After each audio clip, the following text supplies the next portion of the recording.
¿Qué porcentaje de jóvenes accede a una edad muy temprana al porno? Pues hablamos de porcentajes bastante elevados, incluso hasta el 70 o incluso a veces 90% en función de la edad a la que nos enfrentamos. La edad media en la que se sitúa ahora mismo está en 10,4 años, aunque realmente uno de cada 5 jóvenes realmente recuerdan que tuvieron un primer contacto, una primera visualización de la pornografía a los 8 años. Madre mía. Madre mía. O sea, hemos entregado móviles por doquier a niños a edades tempranas sin control ninguno. Exactamente. O sea, le hemos dado la herramienta, pero no le hemos dado la educación. Totalmente. Claro, es que cuando tú le das a un niño o una niña un móvil con acceso a Internet, sin educación, sin poner límites y sin explicar absolutamente nada, es por compararlo de alguna forma como si tú le das la llave del coche a un niño al que no se ha sacado el carnet. Entonces, luego, ¿qué esperamos que suceda? Si no hay una educación, si no hay una comunicación afectiva o relacional saludable en el entorno familiar, es muy difícil que los niños, obviamente, con una edad tan temprana, entiendan qué es lo que está bien y qué es lo que está mal en esos ¿Qué imagen casos. se forman los niños del sexo? Si Pues acceden directamente a algo que es mentira, como es el porno. Pues lo que genera principalmente son unas expectativas que son completamente irreales, porque al final la pornografía lo que transmite son conductas pues más violentas, más agresivas, conductas incluso vejatorias hacia la mujer en muchos casos, y eso se normaliza, lo favorece la pornografía, esa normalización entre los adolescentes que si además no tienen esa educación, pues obviamente acaban generando pues unas conductas que son completamente irreales. El evento va a tener este próximo sábado. Jueves, este próximo jueves, 22 de mayo, jueves 22 de mayo a las 10 de la mañana en el instituto, en la sede del Instituto Andaluz de la Juventud. Estamos hablando de ponentes muy interesantes y con temas muy a flor de piel. Uh-huh. Este año contamos con una gran mesa de expertos en la materia. Nos acompaña Ruth Sarabia, que es delegada territorial de Inclusión Social, Juventud, Familias e Igualdad. También Emilio Calatayud, que es magistrado y juez de menores en Granada, además de escritor, conferenciante y colaborador en universidades con todos los temas relacionados de menores. También con Javier Ortiz, es coach e intervencionista familiar experto en adicciones, y por supuesto con mi compañera Inmaculada, que es directora médica y psiquiatra en la clínica. Hablamos de que niños a jóvenes, muy jóvenes, acaban siendo adictos. Sí, por supuesto. La pornografía al final, como cualquier tipo de adicción, puede desarrollar fenómenos de tolerancia, es decir, que cada vez se necesiten contenidos o más explícitos o más agresivos o a mayor escala, a mayor cantidad, fenómenos de abstinencia, y eso provoca pues más irritabilidad o cambios de humor o una serie de sintomatologías que puede acabar afectando a los adolescentes, y por supuesto dependencia, como cualquier otro tipo de adicción. Al final afecta al circuito de recompensa y del placer, y es por lo que vemos todo este tipo de problemas. En esa jornada que comenzará temprano, sobre las 10 de la mañana, se va a hablar de el porno no es un manual para el sexo. Exactamente. De jóvenes Desmitificar un sí. poquito la pornografía, que es lo que tanto daño está causando en los jóvenes, como explicaba antes Inmaculada. Crean una imagen totalmente distorsionada de lo que son las relaciones sexuales. Luego se hablará de jóvenes y pornografía, de la curiosidad a la adicción, es decir, de lo que puede ser una primera aproximación a engancharse precisamente a ese tipo de escenas o de imágenes. Objetivo libertad, que es la que ofrecerá el coach. Redes sociales, en esto es un experto el juez Calatayud, hablando de víctima y verdugo, y luego pues las preguntas que quiere hacer el público, evidentemente.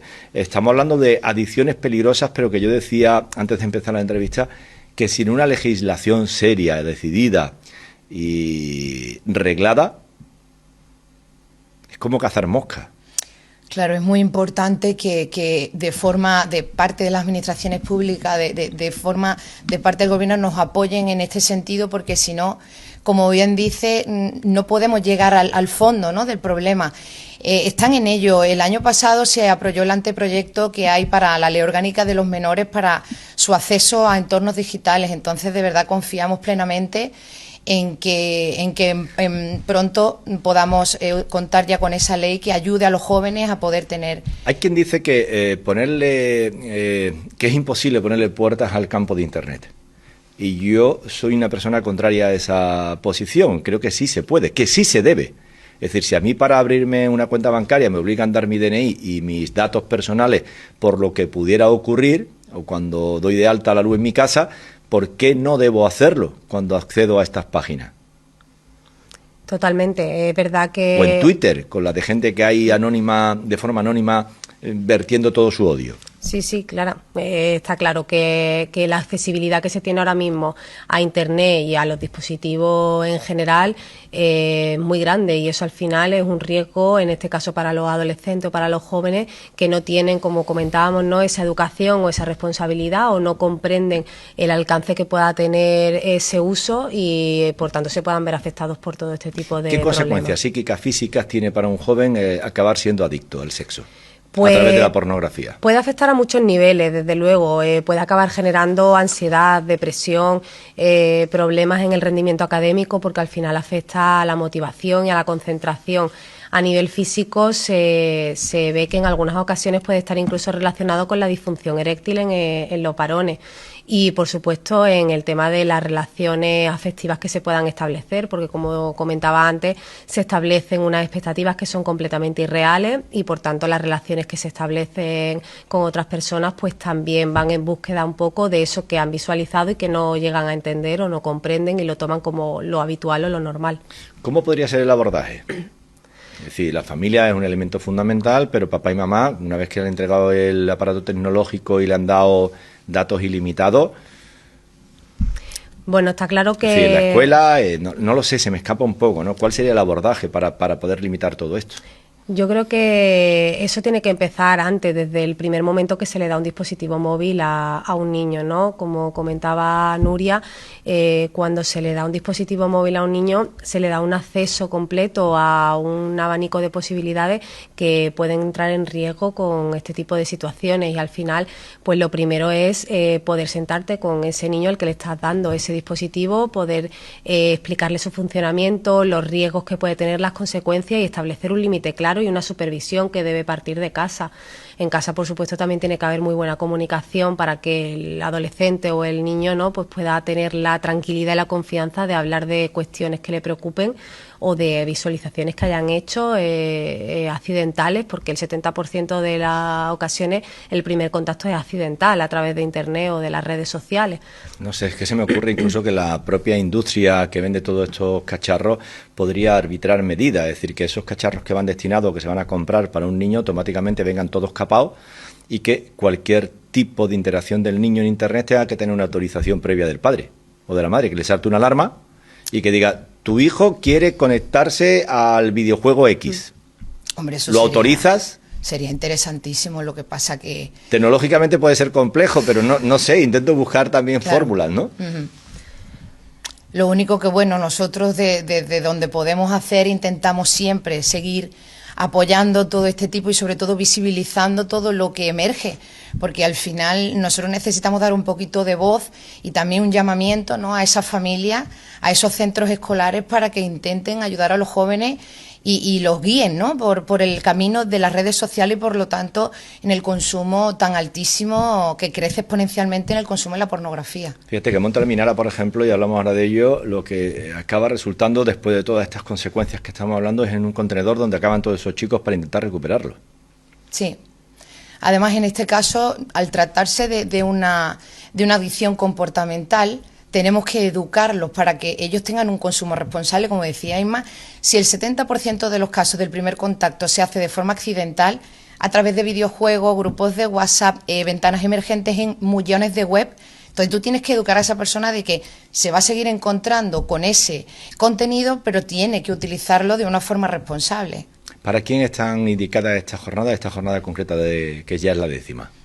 Bueno, para todos los profesionales del sector de adicciones y salud mental, y por supuesto de profesionales de la educación, ¿no? Porque, como decimos, esto hay que hacerlo desde casa, pero también desde el centro de enseñanza, incluso para todos los jóvenes que quieran asistir y tener un poquito más de información sobre todos estos temas. Pues que el tema es complejo, ¿eh? Lo es, sí. Aparte de duro, ¿eh? Porque creo que los chavales están normalizando comportamientos que son totalmente anormales.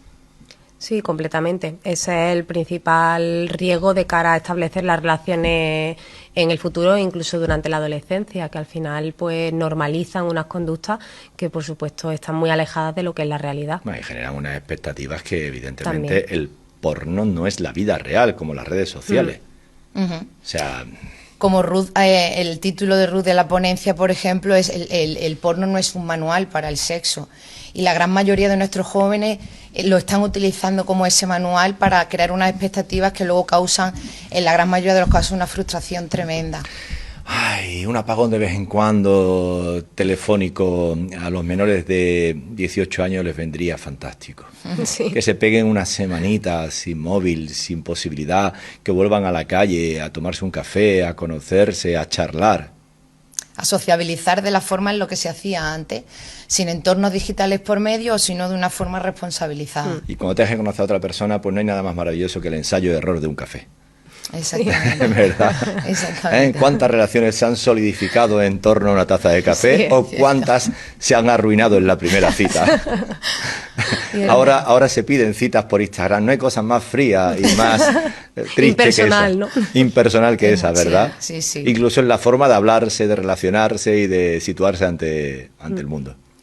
Seguiremos trabajando para mejorar todo esto. Pues que haya muchísima suerte en esta décima Muchísimas jornada. Hay que gracias. decir que en Montealminar, además de este asunto, tratáis aspectos tan complejos como la adicción a alcohol, cocaína, porro, antidepresivo, el juego, las redes sociales, que es un enganche brutal, Sí. brutal, los videojuegos y en este caso hablábamos también del sexo.